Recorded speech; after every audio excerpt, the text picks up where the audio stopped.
ജലസ്രോതസ് കുടിവെള്ള പദ്ധതികളും ഉള്ള ഈ ഒരു സന്ദർഭത്തിൽ ഈ മലിനജലം നമ്മുടെ കിണറിലേക്കും മറ്റും ഒഴുകിക്കൊണ്ടിരിക്കുന്നതിൻ്റെ ഫലമായി വളരെയധികം മഞ്ഞപ്പിത്തം പോലുള്ള മാരരോഗങ്ങൾ ജനങ്ങളിലേക്ക് പടർന്നു പിടിക്കുകയാണ്. ഈ തോട്ടിലേക്ക് വൻതോതിൽ ഈ നമ്മുടെ മലിനജലം കോറിയുടെ വെടിമരുന്നിൻ്റെ അംശം ഇതിൽ ധാരാളം അടങ്ങിയിട്ടുണ്ട്. അതുകൊണ്ട് തന്നെ ഇതിൽ കുളിക്കാൻ പറ്റുന്നില്ല.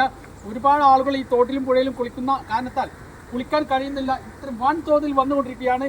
ഇത് നമ്മുടെ ഊർങ്ങാട്ടിരി പഞ്ചായത്തിൽ നമ്മുടെ കാട്ടിയടുപ്പോയിൽ കോറിയിൽ നിന്നാണ് ഇത് വരുന്നത്. തൽഫലമായി ഈ ഒരു ജനങ്ങളെ ആകെ രോഷത്തിലാണ്. വൻതോതിൽ വെള്ളം വന്നുകൊണ്ടിരിക്കുകയാണ്.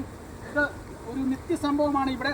അതുകൊണ്ട് തന്നെ ഈ ഒരു എല്ലാ നിയമങ്ങളും കാറ്റിൽ പറത്തിക്കൊണ്ട് നമ്മുടെ കാട്ടിയടുപ്പോയിൽ മമ്മദവൻ്റെ ക്രഷർ പ്രവർത്തിക്കുന്നു. അതിൻ്റെ നേർക്കാഴ്ചയാണ് ഈ കാണുന്നത്.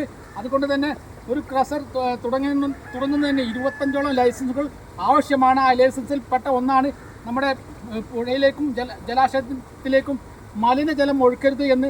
അതുകൊണ്ട് തന്നെ കാട്ടിയടുപ്പോയിൽ നിവാസികൾ 3 കാരണത്താൽ ഇവിടെ ബുദ്ധിമുട്ടിയിരിക്കുകയാണ്. അത് ഒന്ന് ശബ്ദ മലിനീകരണം, അതേപോലെ തന്നെ വായു മലിനീകരണം, അതേപോലെ തന്നെ ജലമലിനീകരണം. ഈ 3ഉം കൊണ്ടും ഇവിടെ കാട്ടിയടുപ്പോയിൽ ബേക്കോട് നിവാസികൾ പൊറുതിമുട്ടിരിക്കുകയാണ്. അതുകൊണ്ട് തന്നെ ഈ ഒരു മലിനജലം തോട്ടിലേക്ക് ഒഴുക്കി വിടുന്ന ഈ ഒരു നമ്മുടെ മമ്മദ് മോൻ്റെ ക്രഷർ അടച്ചുപൂട്ടണമെന്നാണ് ഇവിടെയുള്ള നിവാസികൾക്ക് പറയാനുള്ളത്.